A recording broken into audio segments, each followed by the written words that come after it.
Éduquez vos enfants avec des rêves, pas des peurs. Éduquer nos enfants avec des rêves ne signifie pas éviter qu'ils aient les pieds sur terre et qu'ils voient la vie avec objectivité et responsabilité. Éduquer avec des rêves, c'est transmettre du bonheur à nos enfants, c'est leur donner des stratégies pour qu'ils se sentent libres et capables de créer leurs propres horizons. Toute éducation dominée par la peur crée un terreau fertile au développement de l'insécurité, de l'incertitude et de la crainte, trois phénomènes qui vont devenir de véritables boulets pour nos enfants. La peur fait du mal, elle blesse et ne peut avoir de vertu pédagogique. S'il est certain que nous ne sommes pas des habiles stratèges en matière de pédagogie ou de psychologie infantile, nous savons tous qu'un enfant a des besoins et que nous devons y répondre de bon cœur, en étant proches d'eux, en devenant les guides de leur existence pour les amener vers le bonheur, pas vers la peur. Dans la suite de cet article, nous vous proposons de réfléchir à un sujet intéressant, l'éducation par les rêves. Les enfants sont fragiles, ils sont faits de rêves. Le cerveau d'un enfant est une entité désireuse d'apprendre, d'expérimenter, de percevoir, de sentir et de rêver. Sa neuroplasticité est tout bonnement incroyable, et demeurera importante jusqu'à ses 4 à 5 ans. Tout ce qui se passe durant cette petite enfance aura un impact durable sur le cerveau de l'enfant. Il est donc vital, durant cette période, d'entretenir un lien fort et sain avec lui, afin qu'il se sente aimé et rassuré. Il est possible que le titre vous ait fait réagir. Les enfants sont-ils si fragiles que ça? D'une certaine manière, oui. Voici pourquoi. L'impact des premières expériences de la vie sur un enfant peut déterminer grandement son développement postérieur. Un enfant qui n'est pas soutenu quand il pleure, par exemple, grandira avec un stress important. Un bébé qui n'est pas caressé, câliné et qui ne sent pas la peau de sa mère, l'affection de son père ou le soin de tout autre adulte proche de lui n'établira pas les mêmes connexions neuronales qu'un autre qui bénéficiera d'une attention constante et enrichissante. Les enfants sont plus fragiles que nous le pensons, car ils interprètent le monde qui les entoure en accord avec les stimuli qu'ils reçoivent. Pour cette raison, nous devons prendre soin d'eux et les éduquer dans la sagesse.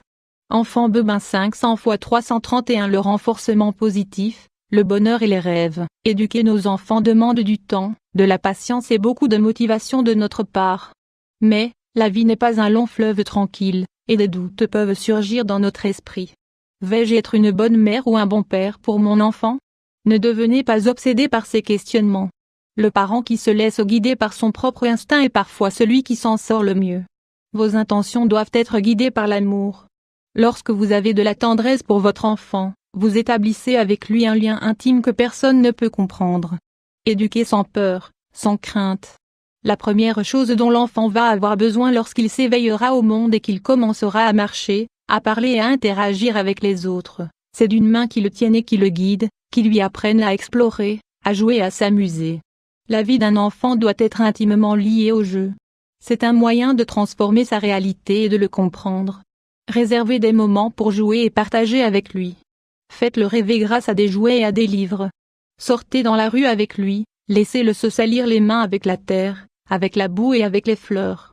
Plus vous partagerez d'expériences et de conversations avec lui, plus il aura de rêves. Si vous fixez trop d'interdits, si vous remplissez sa vie de silence et de peur, si vous lui dites sans cesse « je n'ai pas le temps » ou « j'en ai assez de tes bêtises », vous allez élever un enfant malheureux. Cet enfant grandira avec des peurs inutiles et avec la sensation de ne pas être important. Vous ne devez pas prendre ce chemin. Le meilleur cadeau que vous puissiez faire à votre enfant est de lui accorder du temps. Devinez et affrontez les peurs de votre enfant. Vous devez prendre votre enfant en compte. Son monde est très complexe et, même si vous ne pouvez pas être attentif aux moindres détails, vous devez faire attention à tous les univers qui remplissent son quotidien. Lorsque vos enfants commencent à aller à l'école, ils peuvent souffrir de la distance, ils peuvent développer des peurs et des angoisses nouvelles. Vous devez y être attentif. N'hésitez pas à établir un moment de complicité avec vos enfants à la fin de la journée pour qu'ils vous racontent ce qu'ils ont fait à l'école. Avant qu'ils aillent se coucher, par exemple, discutez avec eux de manière détendue, sans les questionner ni les juger, mais en sachant les diriger pour qu'ils puissent vous parler sans crainte.